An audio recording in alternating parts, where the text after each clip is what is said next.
के एक्शन से पाकिस्तान के मौलानाओं में बड़ा खौफ दिख रहा है। इस्लामाबाद की लाल मस्जिद से अपील की गई है। भारत से युद्ध लड़ने को खुले तौर पर अब इनकार कर दिया गया है। भारत से युद्ध नहीं करने की अपील की गई है। इसमें पाकिस्तानी जनता आर्मी के उत्पीड़न की शिकार है, ये साफ तौर पर अब सामने आ चुका है। और इससे पहले भी अलग अलग जो घटनाएं हैं उनके वीडियो सोशल मीडिया पर वायरल है, जिसमें पाकिस्तानी फौज से जो नाराजगी है, जो दहशत है आम लोगों में, वो देखी गई है। अब लाल मस्जिद से सीधे अपील कर दी गई है इस्लामाबाद से कि भारत के साथ हम युद्ध नहीं चाहते।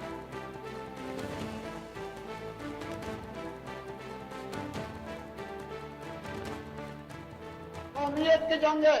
और आप सल्लल्लाहु अलैहि वसल्लम ने फरमाया, किसी ने पूछा कि एक शख्स कौमियत के लिए लड़ते हैं, अगर पाकिस्तान हिंदुस्तान की जंग में आप में से कितने लोग पाकिस्तान का साथ देंगे? हाथ खड़ा कर। कम ही नजर आ रहे हैं। इसका मतलब है कि काफी समझ पैदा हो चुकी है। मसला यह है कि पाकिस्तान और हिंदुस्तान की जंग इस्लाम की जंग ही नहीं है। पाकिस्तान की जंग कौमियत की जंग है।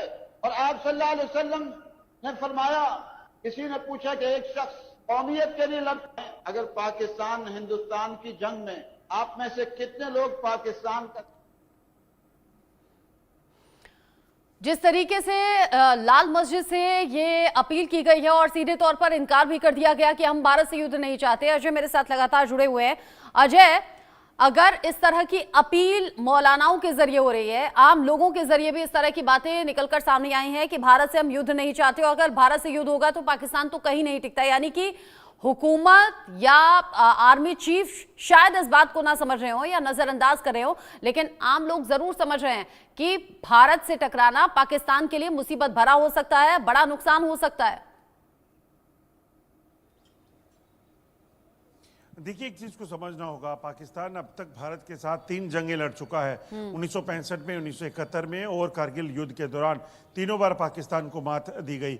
उसके बाद पाकिस्तान पिछले 35 सालों से यहाँ प्रॉक्सी वार चला रहा है, आतंकवादी भेज रहा है, उसमें पाकिस्तान को शिकस्त हासिल हुई। पाकिस्तान ने युद्ध विराम का उल्लंघन करके यहाँ पर लगातार भारतीय चौकियों को, लोगों को निशाना बनाया, मगर लोगों ने अपना इलाका जो है वो नहीं छोड़ा। वो अपने आप में बताता है कि पाकिस्तान कहाँ स्टैंड करता है और इसीलिए पाकिस्तान के लोग जानते हैं कि अगर जंग होगी तो क्या हालात होंगे। आपको बताऊं क्यों कई सोशल मीडिया अकाउंट जो हैं वो पाकिस्तान के पीओके के इस वक्त जो दिखा रहे हैं उसमें लोग साफ कह रहे हैं कि हमें जंग नहीं चाहिए, क्योंकि उनको पता है वहाँ खाने पीने के लाले हैं, वहाँ पर भुखमरी है, वहाँ पर पाकिस्तान के पास जंग लड़ने के लिए हथियार नहीं है। तो ऐसे में पाकिस्तान का अगर जंग के बीच जाएगा तो फिर सोचिए पाकिस्तान कहाँ पहुँचता है।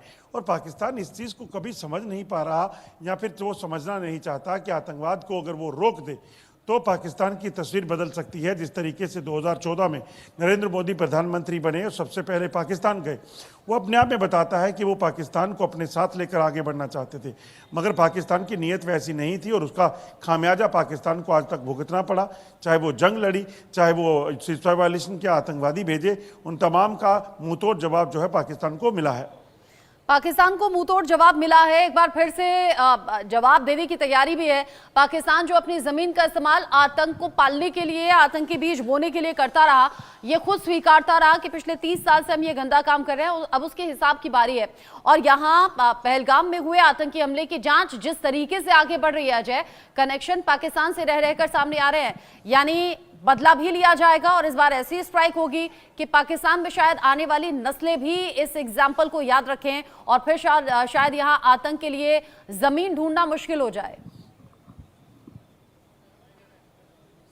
देखिए, जो इस वक्त पाकिस्तान में खलबली मची हुई है, पाकिस्तान के जो हालात हैं, पाकिस्तान में जो खौफ है, वो अपने आप में बताता है कि पाकिस्तान इस चीज़ को समझ चुका है कि ये क्या होगा, किस तरह की कार्रवाई होगी। क्योंकि पाकिस्तान, जब भारत ने कहा, पाकिस्तान का नाम नहीं लिया किसी ने, भारत ने ये कहा कि जो आतंकी हैं या उनके जो कमांडर हैं, जो आका हैं, उनको बख्शा नहीं जाएगा, तो पाकिस्तान ने वहाँ से गीदड़ बबकियाँ देना शुरू कर दी।